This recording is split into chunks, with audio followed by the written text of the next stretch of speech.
The neon sign of the Silver Spur Saloon flickered to life against the dusty Kansas sunset, casting long shadows across the weathered boardwalk. Inside, Lillian Devereaux stood behind her polished oak bar, methodically wiping glasses clean while keeping a watchful eye on her establishment. At 42, her chestnut hair was pulled back in a practical braid, and though crow's feet had formed at the corners of her eyes, there was still a striking sharpness to her gaze that made most men think twice before causing trouble. The evening crowd was the usual mix: farmers drowning the day's fatigue in whiskey, a handful of cowboys playing cards in the corner, and the piano player filling the air with a jaunty tune that kept the atmosphere light. Lillian preferred it this way: manageable, predictable. She'd worked hard to build this place after leaving her old life behind, and the townsfolk of Clearwater respected her business even if they whispered about her mysterious past. The saloon doors swung open with deliberate force, silencing conversations as boots thudded heavily against the wooden floor. 5 men entered, their trail-worn appearances and the way their hands rested casually near their holsters, telling Lillian everything she needed to know. The leader, a tall man with a black duster and a scar running from his left temple to the corner of his mouth, surveyed the room with cold, calculating eyes before settling his gaze on Lillian. Lillian continued wiping the glass in her hand, her movements unhurried. "I am. And you're standing in my saloon uninvited, Mr.?" The man's lips curled into something between a smile and a sneer. "Jed Harlan, though most folks call me Black Vulture." He spread his arms wide, indicating his companions. "Me and my boys have been establishing ourselves in this territory, offering protection to business owners like yourself." One of Harlan's men laughed, a sound like gravel being crushed underfoot. "Pretty lady like you shouldn't have to worry about the dangerous elements passing through. For a reasonable fee, of course." Lillian set the glass down with deliberate care, her eyes never leaving Harlan's face. "I appreciate the offer, Mr. Harlan, but the Silver Spur doesn't require protection, especially not the kind you're selling." The temperature in the room seemed to drop several degrees. Harlan's false smile vanished, replaced by a hard stare that had made plenty of men back down before. "Now that's not very hospitable. We're just trying to do business. 20% of your weekly earnings should cover it." "My answer is no." Lillian's voice remained level, betraying no hint of fear. Harlan leaned forward, placing both hands flat on the bar. "Maybe you don't understand how things work around here now, ma'am. This ain't a request. By week's end, we'll be back for our payment. Otherwise—" His eyes wandered meaningfully around the saloon. "Well, accidents happen in establishments like these. Fires, brawls, people get hurt." The piano player had long since stopped, and the entire saloon held its breath as Lillian met Harlan's threat with nothing but a steady gaze. "I understand perfectly, Mr. Harlan. Now I suggest you and your men finish your business elsewhere. My customers came here for a peaceful evening. If you love stories of frontier justice, stick around and let me know where you're watching from. Have you ever stood your ground when someone tried to intimidate you? The showdown between Lillian and Black Vulture is just beginning, and you won't believe what happens next." Black Vulture. Harlan's eyes narrowed to dangerous slits as he studied the woman before him. Something about her composure unsettled him, though he'd never admit it. Women in frontier towns typically cowered before men like him. They didn't maintain eye contact with such unflinching resolve. "You've got spirit, Miss Devereaux," he said, straightening up. "I admire that, but spirit won't stop a bullet." He tipped his hat with mock courtesy. "We'll be back Friday. Have our money ready." The Outlaws departed, leaving a heavy silence in their wake. Gradually, conversations resumed, though noticeably subdued. An elderly man approached the bar, his weathered face creased with concern. "Lillian, you shouldn't antagonize Harlan's gang," he muttered, glancing nervously at the door.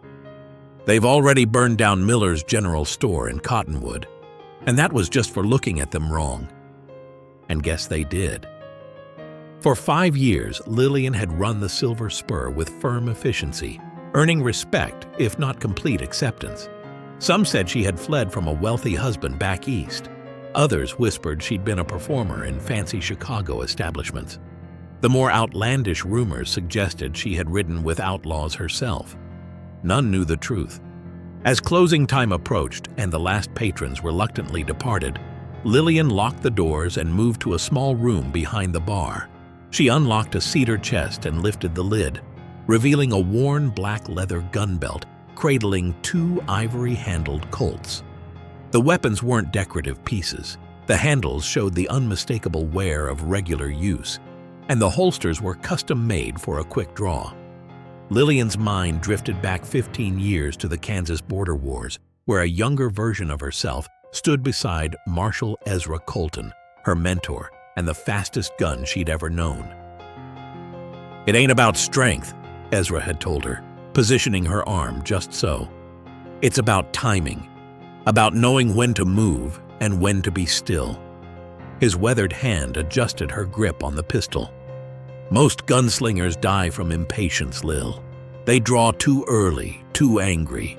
You wait, you breathe, and when the moment comes..." The sound of his Colt clearing leather had been nothing but a whisper, followed instantly by the crack of a shot. The tin can 50 paces away leapt into the air. "You let your instincts do the rest." Lillian had surpassed even Ezra's expectations. By 25, she'd earned a reputation as Ghost Hand, a name whispered with fear across the territories, until the day she decided to disappear. Now, running her fingers over the cold metal of her guns, Lillian knew her past had finally caught up with her. Not through Black Vulture, that pompous fool had no idea who she was, but through the inevitable collision of who she had been and who she was trying to become. She strapped on the gun belt, adjusting it with the familiarity of an old friend. If Harlan wanted a fight, she would give him one. And God help any man who underestimated Lillian Devereaux based on nothing more than her gender and peaceful occupation. Dawn broke over Clearwater with a blood-red sky, painting the dusty main street in ominous hues. Lillian stood on the balcony of her second-floor quarters, watching as the town slowly stirred to life. She hadn't slept much, her mind filled with calculations and contingencies. Black Vulture. Harlan wasn't the type to wait until Friday if he sensed resistance. He'd want to make an example of her, and soon. Sure enough, by midday, 3 riders appeared on the horizon, Harlan himself flanked by 2 of his men.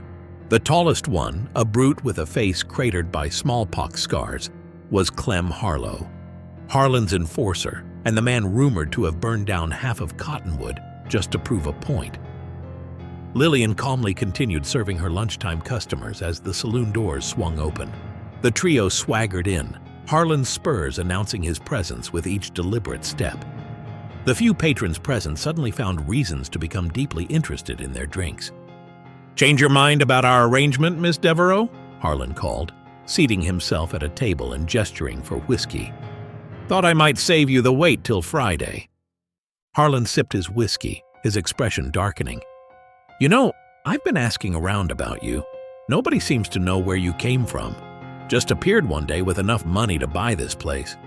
He studied her over the rim of his glass. "Makes a man curious." "My past isn't relevant to our current discussion," Lillian replied evenly. Harlan's smile was cold. "Everything's relevant when it comes to business, ma'am. For instance, what might a woman alone be hiding?" The saloon had gone completely silent. Even the bartender Lillian employed, a young man named Thomas, had frozen in place, watching the exchange with undisguised terror. "Nothing worth your time, Mr. Harlan."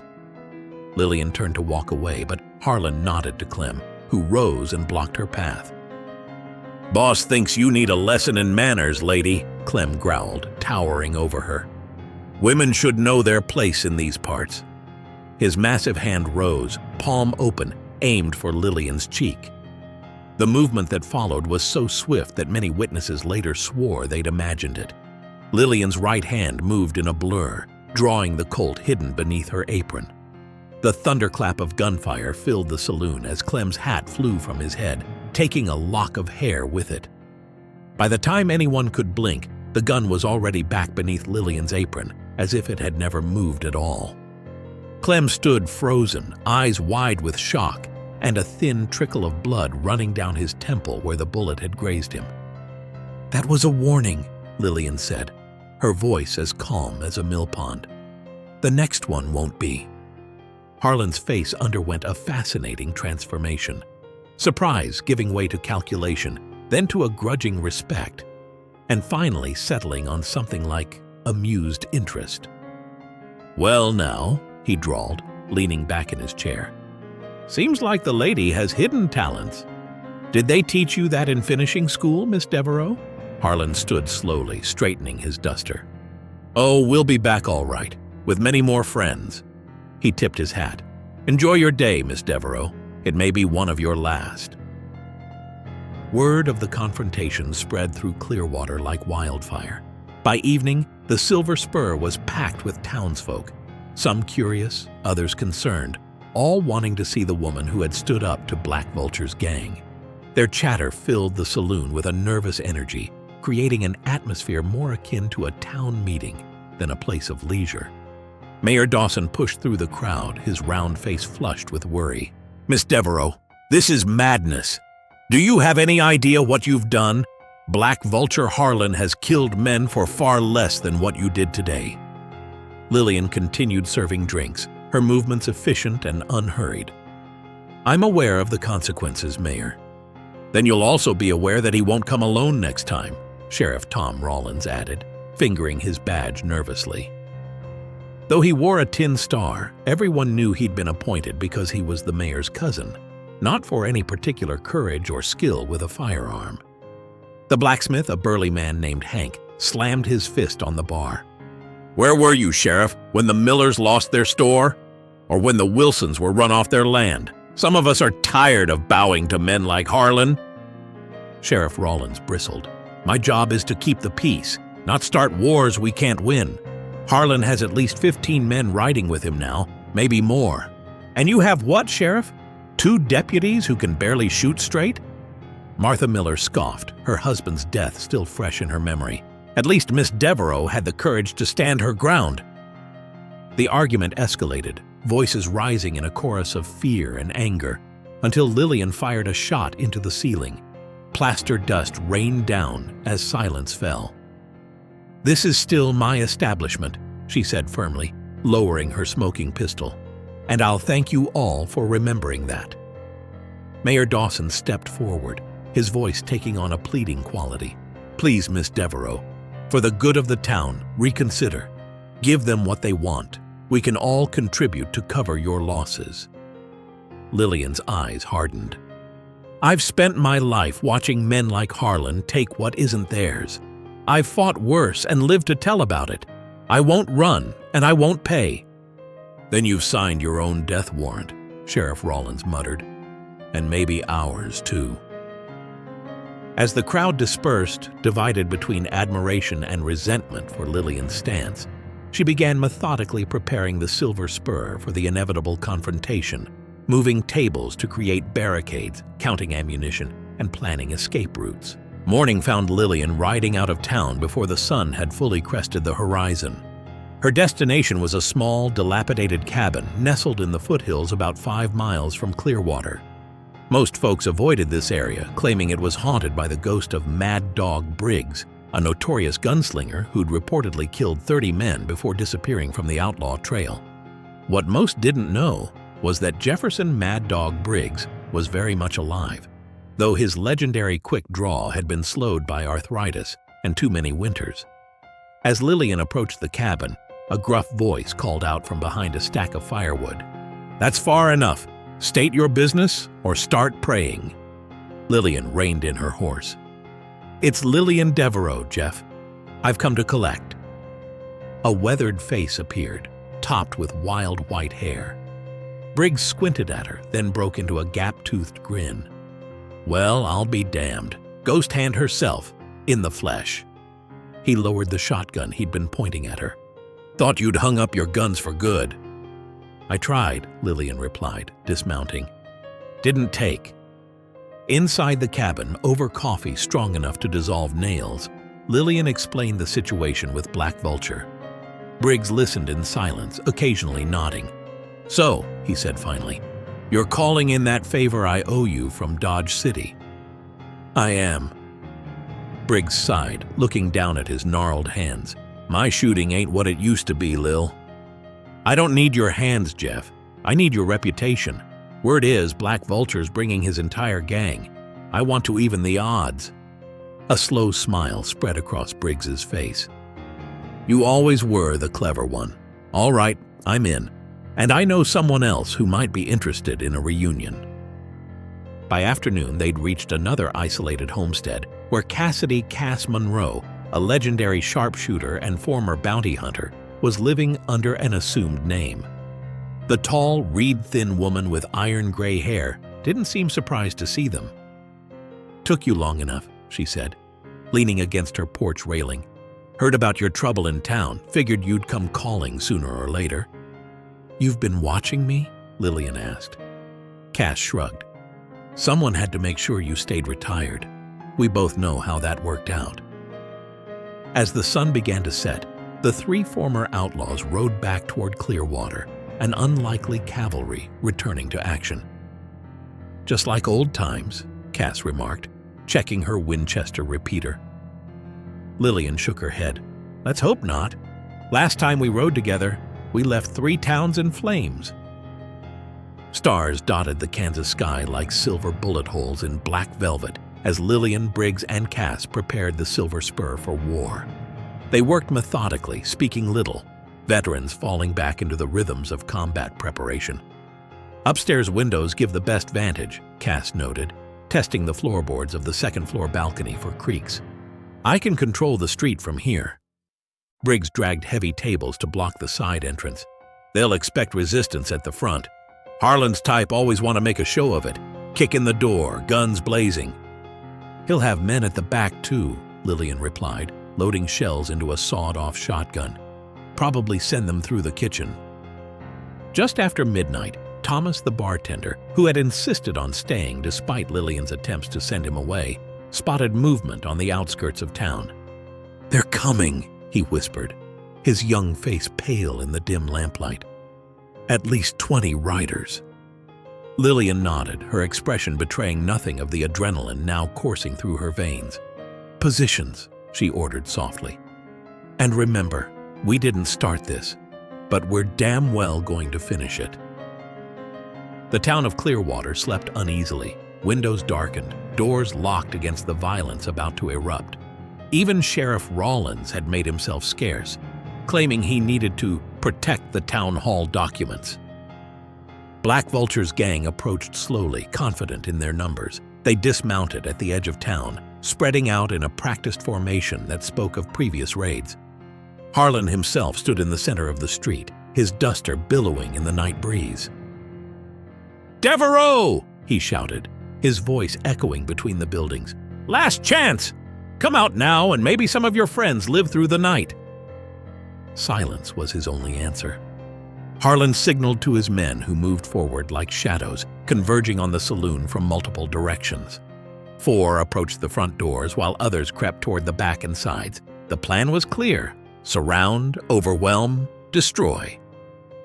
The first outlaw reached the saloon doors, pushing them open with the barrel of his rifle. The interior was dark, seemingly abandoned. "Looks empty, boss," he called back, stepping inside. The floorboard beneath his foot creaked, a sound that was immediately drowned out by the thunderous report of Cass's rifle from the balcony above. The man dropped without a sound, and chaos erupted. "It's a trap!" someone shouted as Briggs rose from behind the bar, his shotgun roaring in the confined space. Outside, Black Vulture cursed and drew his pistols. "Burn it down!" he ordered. "Burn it all down!" Gunfire erupted from all directions as Harlan's men stormed the saloon. Bullets splintered wood and shattered glass, filling the air with deadly fragments. From her position behind an overturned table, Lillian breathed steadily, waiting for the perfect moment. Years of experience had taught her that panic was a killer faster than any bullet. 3 outlaws burst through the kitchen door, expecting to flank the defenders. Instead, they found Lillian Devereaux standing calmly in the center of the room, as if she'd been expecting them all along. The lead man's eyes widened in recognition. "It's the woman! Get he—" His words died in his throat as Lillian's hands moved with supernatural speed. 3 shots rang out in such rapid succession, they sounded almost like a single extended blast. 3 men fell, each with a precise bullet hole between their eyes. Lillian had drawn, fired, and holstered her weapon so quickly that to an untrained observer, she might not have moved at all. "My God," Thomas whispered from his hiding place beneath the bar. "I've never seen anything like that." On the second floor, Cass methodically picked off outlaws in the street, her rifle cracking with deadly precision. "8 down," she called out, working the lever action without taking her eye from the sight. "Still plenty more coming." Briggs held the front entrance, his ancient shotgun discouraging anyone foolish enough to rush through the doors. Despite his age, the famous outlaw was a terrifying sight, cackling with each blast. "Come on, you yellow bastards! Mad Dog's got something special for you." Black Vulture, realizing his men were being slaughtered, changed tactics. "Fall back! Regroup!" he shouted, ducking behind a water trough as Cass's bullet sent splinters flying inches from his head. The gunfire diminished as the remaining outlaws retreated to a safer distance. In the sudden quiet, Lillian reloaded her pistols, every movement precise and economical. "They'll try to fire next," she predicted calmly. "It always fires when the direct approach fails." As if on cue, a flaming bottle arced through a window, shattering against the far wall. Thomas rushed to extinguish it with a wet blanket they'd prepared for this exact purpose. Another bottle followed, then another.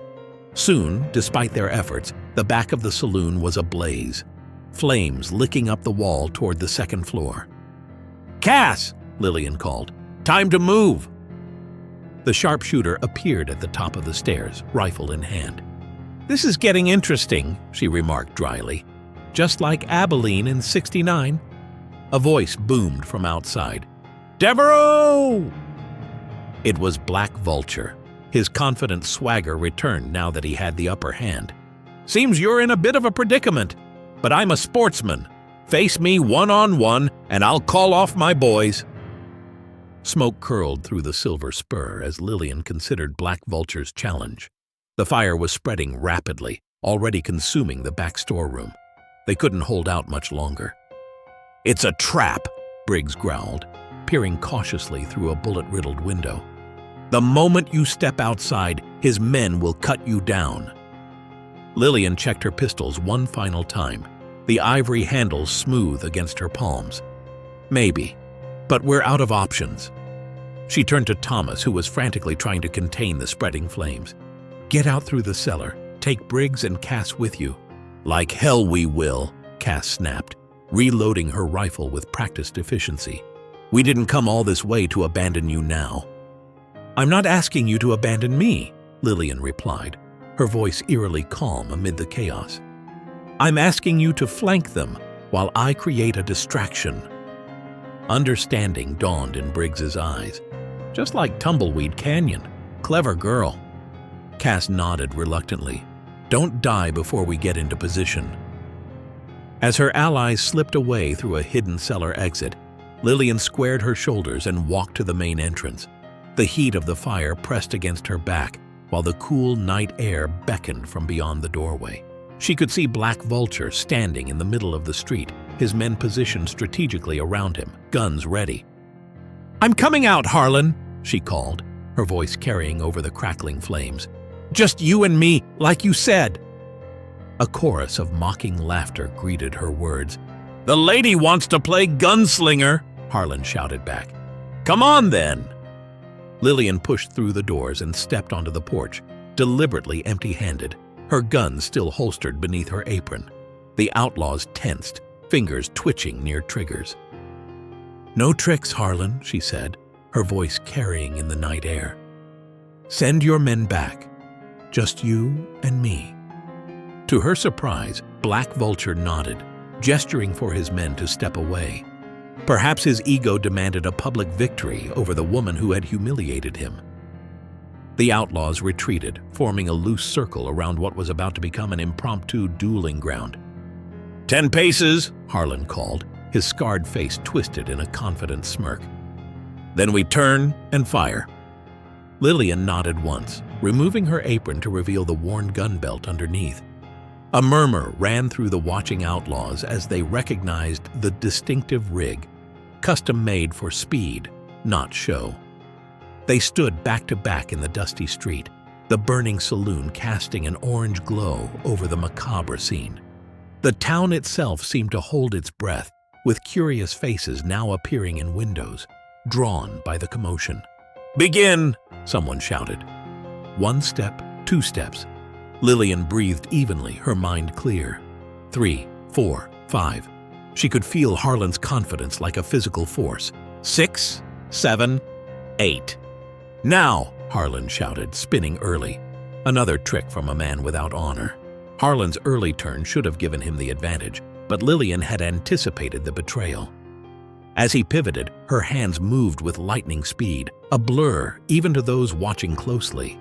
The crack of her pistol split the night a fraction of a second before Harlan could level his weapon.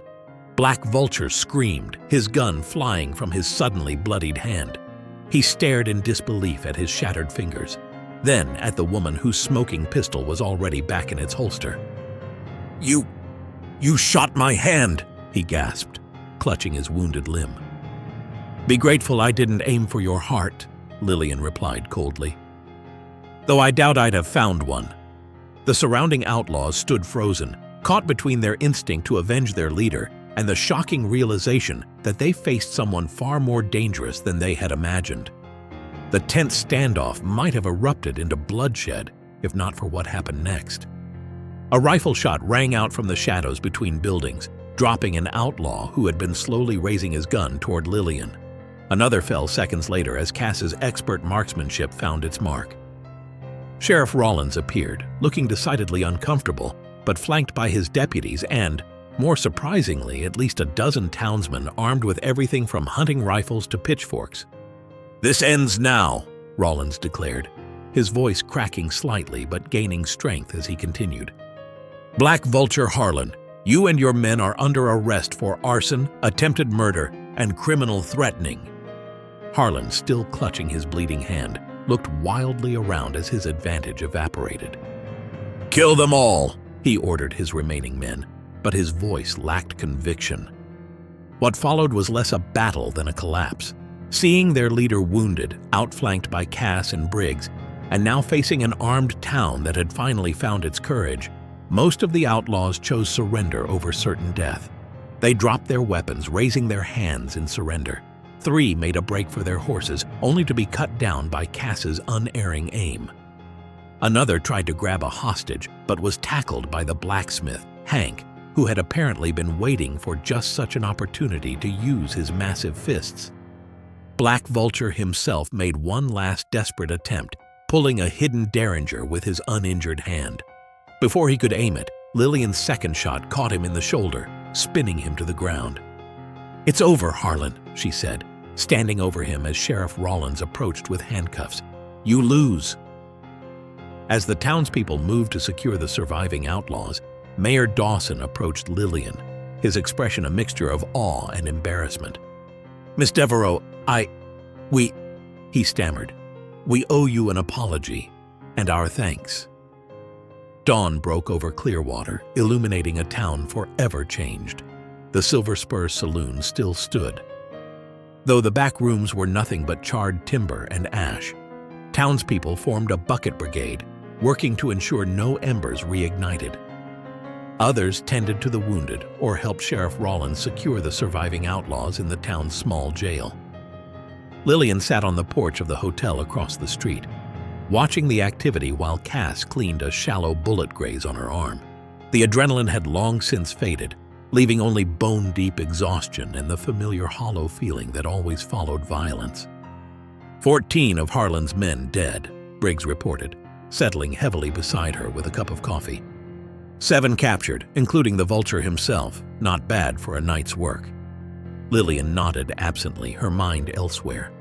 She hadn't wanted this, hadn't wanted to become Ghost Hand again. For 5 years, she'd been just Lillian Devereaux, saloon owner. Respectable, ordinary. Now that carefully constructed identity lay in ruins, like the back of her saloon. Word spread quickly in frontier towns. By midday, curious onlookers from neighboring settlements began arriving, eager to see the woman who had outdrawn the notorious Black Vulture. They gathered in small groups, pointing and whispering, their expressions a mixture of awe and wariness. "Lillian Devereaux, the fastest gun in Kansas," Cass mused, watching the growing crowd. "Has a nice ring to it." "I never wanted to be famous," Lillian replied softly. A young boy broke away from his parents and approached Lillian, eyes wide with admiration. "Ma'am, is it true you shot the gun right out of his hand? My pa says you're quicker than lightning." Before Lillian could respond, the boy's mother hurriedly pulled him away, apologizing for the intrusion. But the incident crystallized the truth Lillian had been avoiding. Her quiet life in Clearwater was over. Her reputation would attract others seeking to test themselves against her, to make their own names by challenging hers. As if reading her thoughts, Cass leaned closer. "You know what this means, don't you? Every two-bit gunslinger between here and Mexico will be coming to prove themselves against you." "I know," Lillian sighed. "Seems like we're back in business, partner," Cass added with a wry smile. "Whether we want to be or not." Lillian gazed down the dusty main street, where children were already reenacting her duel with Black Vulture using wooden sticks as guns. She had become a legend overnight, and legends, she knew all too well, rarely died peaceful deaths. 3 weeks after the showdown, Clearwater was transformed. The Silver Spur Saloon stood partially rebuilt, the charred sections replaced with fresh lumber that glowed golden in the morning light. The town itself had an air of renewed purpose.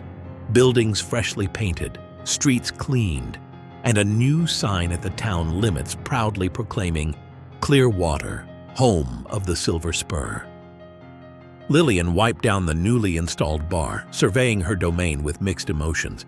Business was booming. Travelers came from miles around to drink in the saloon where Black Vulture Harlan had met his match. Most hoped to catch a glimpse of the woman herself, though few had the courage to address her directly. The jailhouse across the street was quieter now. Federal marshals had collected Black Vulture and his surviving men 2 weeks prior. Harlan, his hand bandaged and his pride shattered, had spat at Lillian's feet as they loaded him into the prison wagon. "This ain't over, Devereaux," he'd hissed, not by a long shot. His words haunted her, not because she feared Harlan himself, but because she recognized the truth in them. Stories traveled fast in the West, and with each retelling, the legend of Lillian Ghost Hand Devereaux grew more elaborate. Newspapers as far away as Chicago had picked up the tale, spinning it into a sensational account of frontier justice. Sheriff Rollins pushed through the saloon doors, interrupting her thoughts. The past weeks had changed him too. He stood straighter, spoke with more authority, and had even practiced his quick draw under Lillian's reluctant tutelage. "Morning, Miss Devereaux," he greeted, removing his hat. "Got something to discuss with you if you have a moment." Curious, Lillian gestured to a nearby table. Rollins settled into a chair, fidgeting with the brim of his hat. "Town council met yesterday," he began. "We're looking to hire a deputy, someone who knows how to handle trouble before it starts. Someone who could train others, too." His eyes met hers. "The position comes with a badge and official standing." Lillian raised an eyebrow. "You're offering me a deputy's job?" "Figured it might be easier than dealing with every gunslinger who rides into town thinking they can make a name by challenging you," Rollins replied with surprising insight. "A badge changes things, makes it legal." Before she could respond, the saloon doors swung open again. Framed in the doorway stood a man Lillian hadn't seen in over 7 years. Tall and lean, with graying hair at his temples and eyes that had seen too much. Marshal Ezra Colton, her former mentor and partner, surveyed the room before his gaze settled on her. Time seemed to freeze as they stared at each other across the distance, 1,000 unspoken words hanging in the air between them. Lillian felt her heart constrict at the sight of him, the man who had taught her everything, who had believed in her when no one else did, and whom she had left without saying goodbye. "Hello, Lil," he said softly, his familiar voice bringing a flood of memories. "Heard you might need some help." Sheriff Rollins looked between them, sensing the weight of their shared history. "Friend of yours?" he asked carefully. Lillian's fingers brushed the ivory handle of her pistol as she considered the question. Was Ezra friend or foe? Had he come to help or to settle an old score? The answer would determine not just her future, but perhaps the future of Clearwater itself. A new chapter was beginning, one that promised to be even more dangerous than the last. If you thought this was crazy, you won't want to miss what happens in this next video.